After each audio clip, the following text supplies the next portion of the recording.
Dalam nama Bapa dan Putra dan Roh Kudus. Amin.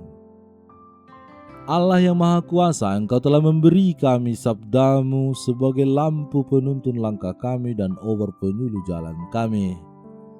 Lewat Roh-Mu yang kudus, berikanlah kami telinga yang rela mendengarkan dan hati yang ingin tahu kehendak-Mu, supaya kami dapat menikmati sukacita dalam firman-Mu. Dengan pengantaraan Kristus Tuhan kami. Amin. Tuhan bersamamu dan bersama rohmu. Inilah Injil suci menurut Lukas. Dimuliakanlah Tuhan.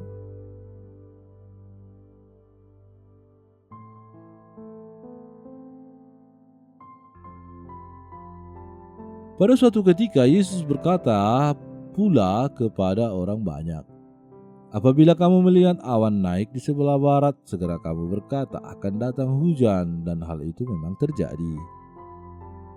Dan apabila kamu melihat angin selatan bertiup, kamu berkata hari akan panas terik, dan hal itu memang terjadi. Hai orang-orang munafik, rupa bumi dan langit kamu tahu menilainya. Mengapakah kamu tidak dapat menilai zaman ini? Dan mengapakah engkau juga tidak memutuskan sendiri apa yang benar? Sebab jikalau engkau dengan lawanmu pergi menghadap pemerintah, berusahalah berdamai dengan dia selama di tengah jalan, supaya jangan engkau diseretnya kepada hakim dan hakim menyerahkan engkau kepada pembantunya dan pembantu itu melemparkan engkau ke dalam penjara. Aku berkata kepadamu, engkau tidak akan keluar dari sana sebelum engkau membayar hutangmu sampai lunas." Demikianlah sabda Tuhan. Terpujilah Kristus. Bapak, Ibu, saudara-saudari terkasih, terkadang dalam kehidupan kita, di tengah masyarakat, kita sering menghindari tanggung jawab atas tindakan kita sendiri. Selalu orang lain yang kita salahkan, selalu orang lain yang kita anggap tidak baik, bahkan tidak memiliki sopan santun atau bermoral. Kesalahan selalu milik orang lain, bukan kita. Kadang-kadang kita juga sering menjatuhkan sesama kita sendiri, di mana kita berusaha menetapkan aturan dan batasan untuk kehidupan orang lain melalui berbagai syarat dan larangan yang justru membuat hidup sesama kita yang sudah sulit menjadi semakin berat. Sikap ini cenderung lebih siap untuk menghakimi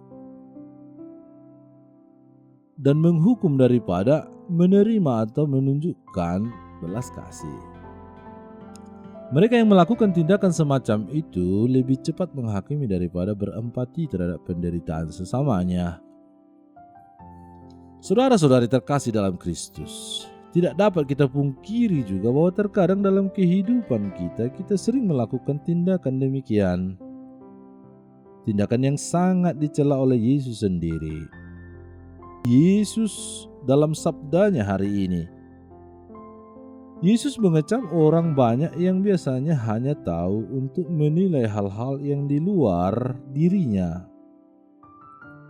Siapakah orang banyak yang dikecam oleh Yesus itu? Bila kita merujuk paralel dari bacaan Injil hari ini dari kitab Matius, dijelaskan bahwa orang banyak itu adalah orang-orang Farisi dan Saduki. Seperti biasanya, mereka selalu menganggap bahwa diri mereka lah yang paling benar di hadapan Allah dengan taat melakukan ibadat. Namun mereka tidak sadar bahwasanya itu tidaklah cukup bagi Allah. Menilai dalam konteks ini ialah melakukan penilaian untuk orang lain yang bertujuan menghukum atau menghakimi serta menjatuhkan orang lain. Tentu tindakan semacam ini tidak disukai oleh Yesus sendiri yang dalam kehidupannya selalu berlandaskan oleh kebenaran dan belas kasih. Saudara-saudari terkasih dalam Kristus, penilaian kepada sesama kita itu adalah baik jika tujuannya dan maksudnya adalah baik. Bila kita menilai sesama kita, jadikanlah itu menjadi sebuah cerminan untuk semakin memperbarui diri kita di hadapan Allah. Misalnya saja, tetangga kita sering melakukan tindakan kejahatan, kita dapat mengamati dan melakukan penilaian asalkan memiliki batasan tertentu dan pastinya tidak jatuh pada sikap menghakimi. Paus Fransiskus mengatakan, siapakah aku sehingga aku menghakimi? Kita melakukan penilaian agar kita tidak sama seperti mereka dan melakukan tindakan sama yang dilakukan oleh orang yang tidak baik. Apabila kita telah melakukan penilaian, maka hendak kita merenungkan dalam hati, apa kira-kira Allah menyukai tindakan yang saya perbuat? Atau sebaliknya. Saudara-saudari, Yesus tidaklah sama seperti orang Farisi dan Saduki yang hanya menganggap bahwa diri mereka lah yang benar di hadapan Allah. Yesus hadir sebagai Bapa yang berbelas kasih dan penuh kerahiman. Melalui belas kasih dan kerahiman yang selalu melekat pada dirinya, Yesus tidak pernah lelah untuk mengampuni segala dosa dan kekurangan kita. Kita tentu mengetahui bahwa Yesus sama sekali tidak menyukai tindakan dosa. Namun ia selalu terbuka bagi orang-orang yang mau datang kepadanya dan mengakui segala kesalahan yang telah diperbuat. Namun bukan berarti Yesus membenarkan dosa. Yesus tetap membenci dosa namun tetap menyayangi manusia. Dengan demikian, semoga kita dapat meneladani Yesus di dalam kehidupan kita dengan tidak jatuh pada sikap menghakimi sesama dan menganggap diri kitalah yang paling benar di hadapan Bapa, di hadapan Tuhan. Amin. Allah Bapa yang Maha Kasih, terima kasih atas segala karunia dan rahmat-Mu yang dapat kami peroleh dari Yesus Kristus Putra-Mu. Kami sadar akan lambatnya hati kami menangkap rahasia-Mu dalam hidup kami. Untuk itu tambahkanlah kepekaan kami agar kami mampu mengalami perubahan dan kelak mampu memandang kemuliaan Putra-Mu dalam kerajaan surga. Nama-Mu kami puji dan muliakan kini dan sepanjang segala masa. Amin. Allah Bapa kami, penuntun kehidupan, Engkau telah menuntun Abraham menuju tanah terjanji. Engkau juga menuntun bangsa Israel menuju tanah Yerusalem melalui tangan Musa.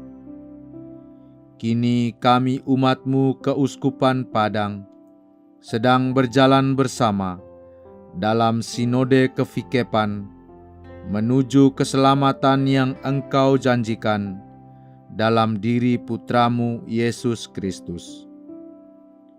Tuntunlah peziarahan hidup kami dengan kuasa Roh Kudus-Mu, agar kami tetap tabah, sabar dan setia menghadapi kesulitan dan tantangan hidup. Bimbinglah kami supaya mampu berjalan bersama, saling meneguhkan dalam iman, harapan dan kasih. Bunda Maria, doakanlah kami putra-putrimu sepanjang sinode kefikepan ini berlangsung. Ya Bapa, Engkau kami sembah dan muliakan, kini dan sepanjang masa. Amin. Tuhan bersamamu dan bersama rohmu. Semoga saudara sekalian, seluruh tugas karya dan pelayanan kita, niat-niat baik kita, dilindungi, dibimbing dan diberkati oleh Allah yang Maha Kuasa, Bapa, Putra, dan Roh Kudus. Amin.